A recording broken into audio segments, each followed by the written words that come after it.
Perkenalkan, nama aku dengan NIM. Selamat menyaksikan video aku.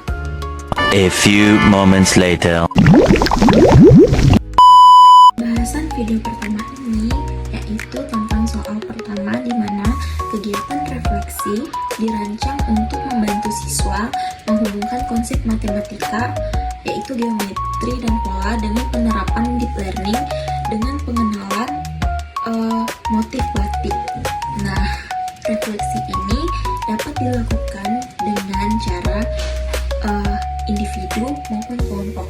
Nah, di mana secara individu itu dapat dilakukan melalui diskusi, jurnal refleksi, dan presentasi. Nah, rancangan refleksi siswa pastinya memiliki struktur atau tahap-tahapnya memiliki struktural. Jadi, cara pertama tahap dari struktur merancang refleksi siswa yaitu refleksi individu secara tertulis atau jurnal refleksi, di mana setiap siswa diminta menulis jurnal mereka sendiri, menjawab serangkaian pertanyaan-pertanyaan, dan juga panduan yang berfokus pada 3 aspek, di mana itu ada konsep matematika, teknologi atau deep learning, dan juga proses kerja. Nah, di panduan jurnal refleksi ini juga memiliki pertanyaan-pertanyaan yang sangat-sangat signifikan, yaitu dimana poin pertama itu fokus pada konsep matematika yang sudah saya berikan pada pembahasan sebelumnya, dimana itu konsep matematika dimana ada geometri dan pola. Nah, penggunaan konsepnya yaitu dimana konsep geometri dan pola apa saja yang paling sering saya temui atau gunakan saat menganalisis motif batik daerah. Nah, contohnya seperti refleksi atau pencerminan, rotasi atau perputaran, translasi atau pergeseran, dilastasi atau perbesaran, simetri lipat, dan simetri putar. Nah, yang kedua itu ada koneksi. Nah, dimana bagaimana motif batik itu, misalnya motif batik kaum yang bulat-bulat tersusun geometris. Nah, itu tuh membantu saya memahami konsep matematika yang abstrak menjadi lebih nyata, dimana itu akan lebih paham untuk mengenal lebih lanjut. Poin yang kedua itu ada fokus pada teknologi atau deep learning. Nah, peran teknologi itu dalam refleksi siswa, contohnya seperti apa sih peran utama model deep learning, misalnya CNN dalam proyek pengenalan motif batik ini. Nah, itu adalah salah satu peran teknologi deep learning dalam konsep geometri dan pola atau dalam matematika. Nah, dalam materi poin kedua ini sangat-sangat berpengaruh untuk materi-materi berikutnya. Yang kedua itu ada pembelajaran teknis, dimana itu contohnya apa sih hal baru yang saya pelajari tentang cara kerja komputer, misalnya melihat dan mengaplikasikan pola batik menggunakan deep learning. Nah, itu ada fokus pada teknologi deep learning, itu ada poin kedua. Nah, poin ketiga itu ada wawasan, dimana contohnya itu seperti bagaimana teknologi ini dapat mengubah cara pandang saya tentang potensi penggunaan matematika dan komputer dalam melestarikan budaya lokal. Nah, itu adalah salah satu penggunaan teknologi dalam pembelajaran deep learning atau matematika dan pembahasan materinya. Nah, itu adalah salah satu contoh dari poin wawasan yang berfokus pada teknologi. Nah, poin yang ketiga yaitu fokus pada proses proyek dan kolaborasi. Nah, dari ketiga poin ini adalah poin terakhir, dimana itu ada pencapaian. Contohnya apa sih kontribusi terbesar yang saya dapatkan dalam proyek kelompok ini. Nah, itu salah satu contoh dari pencapaian proses proyek dan kolaborasi. Nah, yang kedua itu ada hambatan, dimana contohnya seperti apa hambatan utama yang saya hadapi atau kelompok kami hadapi sebagai tim untuk mendapat tujuan yang sudah kami rancang. Nah, itu adalah salah satu contohnya di mana kami pastinya mengatasi hal-hal yang dapat menghambat cara kerja kami. Nah, itu adalah salah satu poin atau penjelasan tentang proses proyek dan kolaborasi. Nah, yang ketiga itu adalah peningkatan. Dalam proses proyek dan kolaborasi ini, peningkatan juga sangat penting, dimana jika kita bisa mengulang proyek ini, apa saja yang akan saya lakukan secara berbeda untuk hasil yang lebih baiknya, itu pasti akan dipikirkan secara baik-baik, dimana kita juga sebagai kelompok akan memikirkan hal kedepannya seperti apa. Nah, itu ada peningkatan yang berfokus pada proses proyek dan kolaborasi. Nah, selanjutnya itu ada tahap kedua untuk refleksi siswa. Nah, tahap kedua ini yaitu dimana diskusi kelompok terbuka atau sharing session. Nah, itu dimana setelah siswa-siswa menulis refleksi individu, mereka akan mengumpulkan dalam kelompok proyek mereka untuk mendiskusikan temuan dan pengalaman mereka masing-masing. Nah, mereka itu berkumpul untuk berdiskusi bagaimana sih pengalaman mereka setelah menulis refleksi individu setiap siswa itu adalah salah satu caranya. Dan kegiatannya ini dimana guru itu memfasilitasi diskusi dan meminta setiap anggota kelompok tuh berbagi satu wawasan dari setiap bagian jurnal. Misalnya bagian si A menjelaskan dan memberitahu ke bagian si B dan C. Nah, itu sebaliknya juga seperti itu adalah cara dari diskusi terbuka. Nah, tujuannya itu untuk mendorong kolaborasi untuk saling belajar dari perspektif yang berbeda dan membangun pemahaman kolektif. Nah, itu. Terus ada aktivitas penambahannya di mana kelompok itu dapat membandingkan desain terbaik batik mereka yang secara manual dengan hasil identifikasi aplikasi deep learning, mendiskusikan akurasi dan potensi perbaikan. Nah, mereka itu memiliki aktivitas tambahan untuk saling berkolaborasi seperti itu kan, membandingkan desain batik manual mereka kepada kelompok-kelompok yang ada. Nah, itu adalah aktivitas tambahan mereka. Nah, tahap yang ketiga dari refleksi siswa yaitu dimana ada refleksi kelas, dimana mereka itu saling berdiskusi antar kelompok, itu saling berbagi poin-poin penting dari diskusi mereka masing-masing dengan seluruh kelas. Nah, itu ada salah satu refleksi terbuka di mana seisi kelas itu ada tanya jawab, saling tanya jawab, saling bertanya atau yang belum ada pemahamannya tentang penilaian dari setiap kelompok. Nah, itu adalah salah satu refleksi kelas. Nah, dan juga berikutnya itu ada tahap keempat yaitu penilaian dan tindak lanjuti, dimana itu guru mengumpulkan jurnal refleksi siswa dan memberikan umpan balik konstruktif, dimana hasil refleksi ini digunakan untuk merencanakan pembelajaran selanjutnya atau proyek selanjutnya.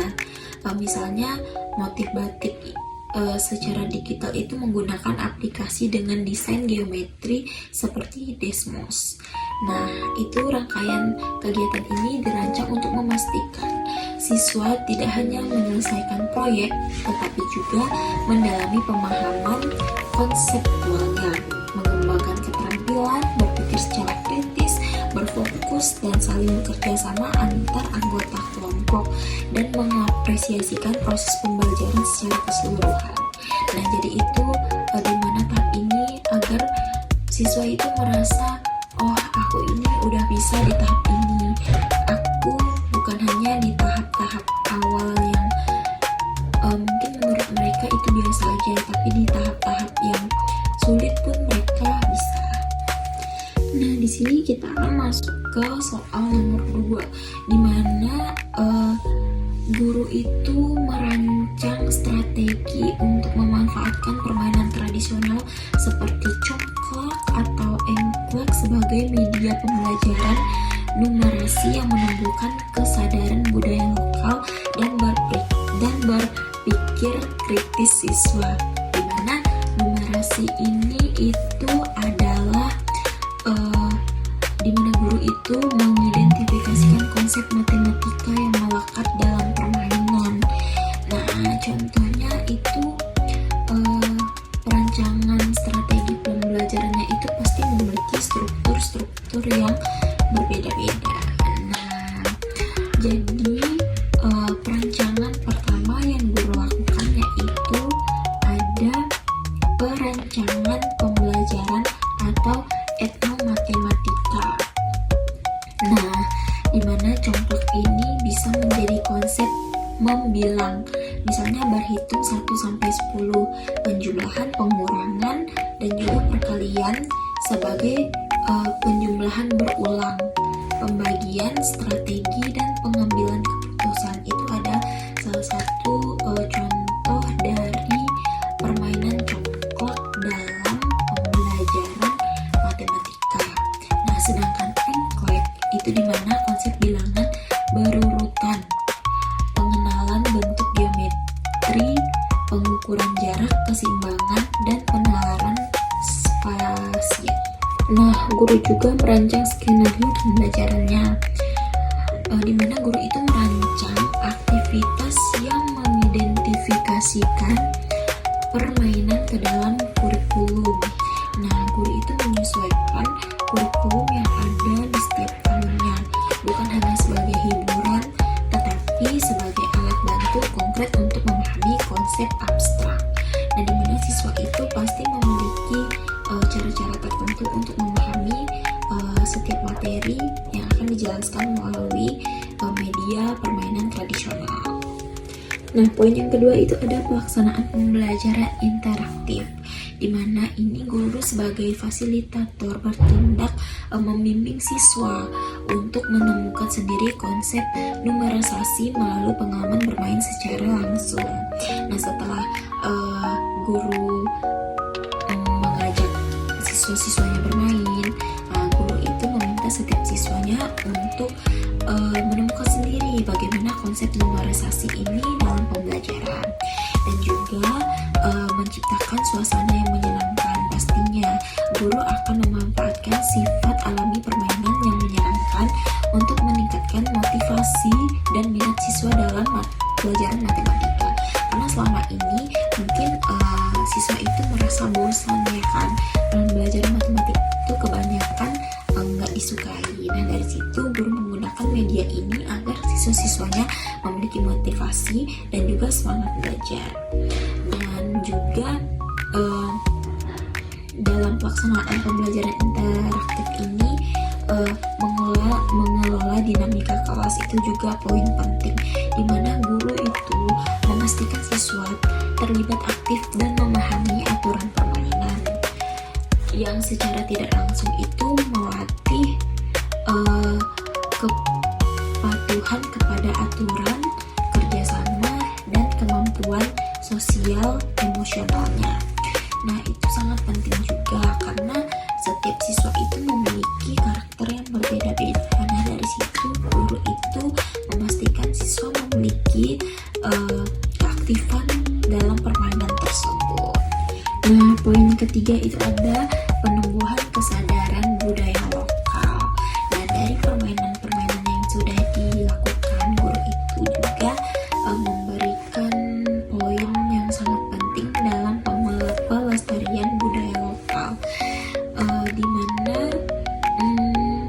salah satu contoh permainan ini itu mengenalkan historis dan filosofis dari budaya lokal, di mana guru itu memberitahu asal-usul dari permainan ini, cara bermainnya seperti apa, sejarahnya, nilai-nilai leluhurnya yang bisa diterapkan dalam kehidupan sehari-hari.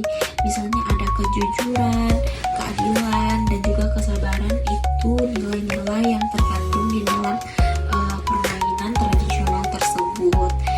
Nah, dan juga poin pentingnya itu dimana diskusi budaya. Setelah bermain, guru itu memfasilitasi untuk berdiskusi tentang peran permainan tersebut, di mana yang dapat dilakukan oleh masyarakat lokal untuk melestarikan budaya dan menumbuhkan rasa bangga terhadap budaya sendiri. Nah, seperti kita, pastinya kita sangat membanggakan budaya kita sendiri ya. Kita juga saling bertoleransi antar budaya untuk menciptakan negara yang aman dan tentram. Nah, yang ketiga juga ada poin literasi budaya, di mana guru menggunakan permainan sebagai jembatan untuk mengembangkan literasi budaya siswa secara keseluruhan. Nah, poin yang keempat itu ada pengembangan berpikir kritis, di mana guru itu mendorong siswa untuk mengembangkan dan menjelaskan strategi mereka sendiri untuk memenangkan permainan atau pencapaian tujuan permainan mereka. Misalnya mengumpulkan biji congklak tadi ya kan, itu adalah salah satu cara mendorong strategi mereka dalam berkelompok atau tujuan untuk memenangkan permainan tersebut. Nah, yang kedua itu ada mengajukan pertanyaan refleksi. Guru itu mengajukan pertanyaan terbuka yang memicu siswa untuk menganalisis, mengevaluasi, dan juga merefleksikan tindakan mereka selama bermain. Nah, seperti misalnya tadi tuh kan, strategi apa sih yang kalian pakai biar kelompok kalian itu dapat menang. Nah, itu tuh guru menanyakan kepada setiap siswanya. Dan juga ada poin penyelesaian masalah, di mana siswa tuh dihadapkan pada tantangan dalam permainan yang harus mereka selesaikan menggunakan penalaran logis dan kritis. Nah, itu adalah salah satu cara untuk pengembangan berpikir kritis dalam perancangan strategi pembelajaran oleh guru dalam permainan tradisional. Nah, bukan hanya untuk bermain-bermain saja, tetapi untuk refleksi diri dari materi-materi agar mereka lebih paham, itu bisa menggunakan media-media yang sering mereka lakukan setiap harinya seperti bermain. Baik, kita akan masuk ke pembahasan soal nomor 3, yaitu rancanglah pembelajaran membaca puisi rakyat berupa pantun dengan pendekatan mindful learning agar siswa tidak hanya memahami makna teks tetapi juga nilai-nilai budaya di dalamnya. Nah, pembahasan ketiga ini sangat-sangat menarik untuk kita bahas. Mari kita bahas. Nah, langkah yang pertama itu ada memulai dengan kesadaran penuh. Dimana gitu, guru meminta siswa duduk tegak dengan nyaman, lakukan pelatihan pernapasan singkat secara 2-3 menit, dan juga perfokusan perhatian pada nafas masuk dan keluar. Nah, tujuan mindful ini itu menenangkan pikiran, memusatkan perhatian, dan menciptakan suasana kelas yang kondusif dan tentram untuk melaksanakan pembelajaran. Nah, seperti itu. Dan tahap kedua atau langkah kedua yaitu ada pengamatan sadar atau pengamatan sadar terhadap teks, di mana itu diberikan waktu dalam 10 menit. Nah, di mana itu guru menampilkan sebuah pantun. Nah, misalnya pantun nasihat tentang kebersihan atau sopan santun. Nah, siswa tuh diminta untuk membaca dalam hati secara perlahan. Setelah itu guru akan memberikan pertanyaan seperti amatilah jumlah baris dan bunyi akhir katanya. Nah, itu termasuk rima. Dan yang kedua itu ada contohnya, perhatikan 2 baris pertama atau sampiran dan 2 baris terakhir atau isi. Nah, itu. Dan juga contoh dari Minful ini sangat menyenangkan untuk kita lakukan di kelas. Tujuan Minful ini untuk melatih observasi yang jeli terhadap struktur tanpa terburu-buru mencari makna, untuk mengamati apa adanya. Nah, langkah yang ketiga itu ada menemukan makna dan refleksi nilai budaya. Nah, ini dikasih dalam 20 menit waktunya, dimana diskusi makna ini siswa tuh diminta berbagi pemahaman tentang isi pantun. Contohnya apa pesan yang ingin disampaikan. Nah, itu adalah salah satu contoh pemahaman tentang isi pantun. Terus menggali nilai budaya, di mana guru itu memfasilitasi diskusi tentang nilai-nilai yang terkandung. Misalnya itu seperti pentingnya menghormati orang tua, menjaga alam, atau kerukunan antar masyarakat. Nah, terus ada yang namanya refleksi personal, di mana itu siswa diminta merenungkan contohnya apa nilai yang relevan dalam hidup saya hari ini. Nah, itu adalah salah satu contoh dari refleksi personal, itu diminta antar individu. Nah, tujuan Minful langkah ketiga ini itu ada dimana menghubungkan teks dengan konteks budaya. Pengalaman pribadi itu sangat penting untuk menumbuhkan empati dan apresiasi terhadap kearifan lokal. Nah, ini itu sangat penting dalam tujuan Minful.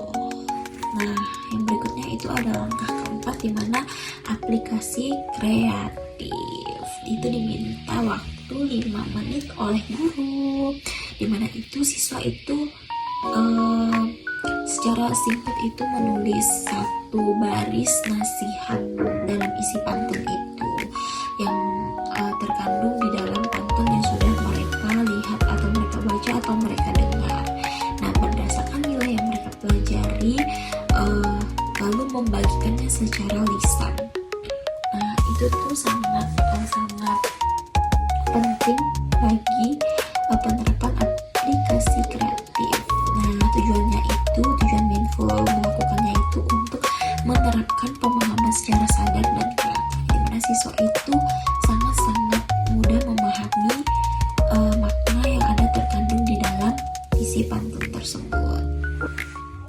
Bernegosiasi sesuai etika lokal.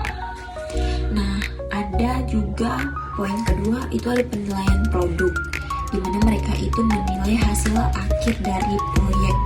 Misalnya seperti laporan tertulis atau presentasi, seperti yang sering dilakukan setelah melakukan praktikum atau proyek atau pelaksanaan kegiatan praktik langsung. Itu mereka akan melakukan penulisan laporan dari praktikum yang sudah mereka lakukan, atau lakukan secara presentasi. Nah, itu yang kedua itu ada poster atau infografis yang mengilustrasikan data harga barang yang sudah mereka pertanyakan terhadap pasar. Nah, itu mereka kumpulkan untuk mendata-data apa saja barang-barang yang sudah mereka wawancarai atau mereka dapatkan. Nah, seperti itu. Nah, yang ketiga itu ada penilaian portofolio. Nah, itu dimana mereka itu mengumpulkan dokumentasi proses, termasuk catatan lapangan, daftar perhitungan, dan refleksi jurnal untuk melihat perkembangan pembelajaran siswa secara holistik. Nah, itu salah satu penilaian portofolio. Dan yang keempat itu ada umpan balik, sejawat, dan penilaian diri. Itu melibatkan siswa dalam penilaian pekerjaan teman dan diri sendiri menggunakan rubrik yang fokus pada penerapan konsep matematika, keterampilan literasi, dan juga pemahaman budaya lokal. Nah, itu ada umpan balik, sejawat, dan penilaian diri. Nah, intinya penilaian autentik ini berfokus pada aplikasi nyata keterampilan di konteks oleh lokal, bukan sekadar tes tulisan, tapi secara nyata, atau seperti tadi itu mereka langsung terjun ke lapangan. Nah, kita akan masuk ke pembahasan terakhir atau soal nomor 5, di mana itu kita diminta memberikan argumentasi kritis mengapa sih integrasi kearifan lokal dalam pembelajaran berbasis deep learning penting untuk membangun literasi budaya dan numerasi kontekstual pada siswa sekolah dasar, dan juga sertakan dengan teori minimal satu ahli. Nah, kita akan menjawab pertanyaan tersebut.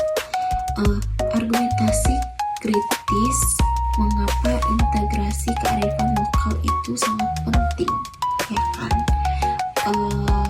Yang pertama itu ada relevansi dan keterlibatan siswa, dimana itu pembelajaran itu sangat menjadi lebih bermakna jika berhubung langsung dengan lingkungan secara nyata. Nah, di situ akan memberikan pengalaman bagi siswa agar pembelajaran yang mereka lakukan itu dapat mereka mengerti, pahami, dan juga bermakna bagi mereka. Misalnya kearifan lokal itu seperti sistem barter tradisional atau pola tenun, berfungsi sebagai jembatan yang membuat konsep abstrak matematika atau numerasi dan pemahaman bahasa itu berupa literasi menjadi nyata dan menarik. Hal ini itu memotivasikan siswa untuk terlibat aktif dalam proses deep learning. Nah, itu ada poin yang pertama.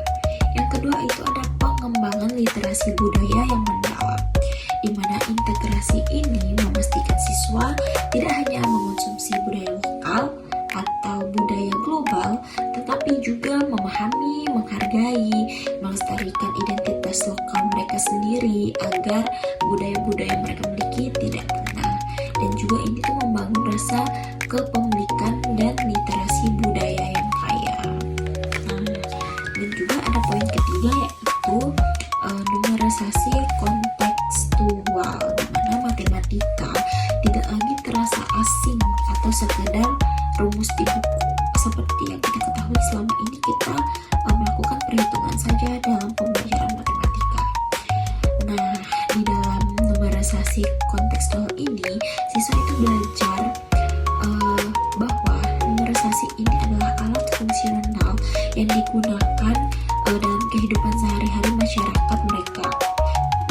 Contohnya, perhitungan hasil panen atau pembagian warisan adat membuatnya menjadi kontekstual dan aplikatif. Nah, itu sangat penting dan berfungsi dalam penerapan kehidupan sehari-hari. Nah, poin yang keempat itu ada mengaktifkan berpikir kritis.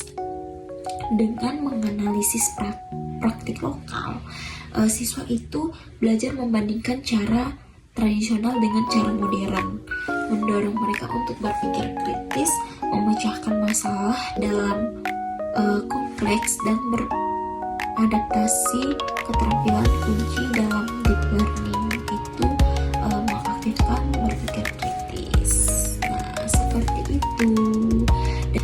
Dan dihubungkan dengan landasan teori ahli, di sini saya menemukan ada ahli yang bernama Lev Vygotsky, di mana itu pendekatan ini itu selaras dengan teori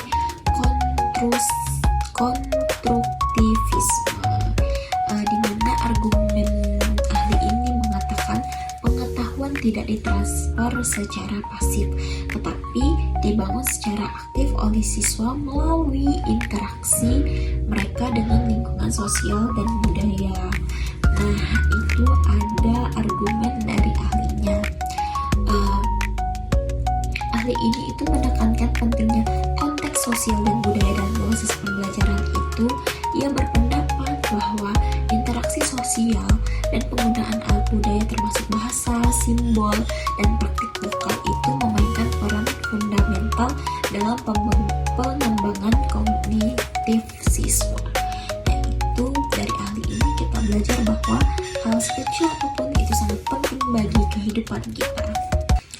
Nah, tadi itu adalah penjelasan saya tentang soal yang sudah diberikan. Itu adalah salah satu pembahasan saya tentang materi yang sudah diberikan. Terima kasih. Mohon maaf atas kekurangan kata atau sikap saya yang kurang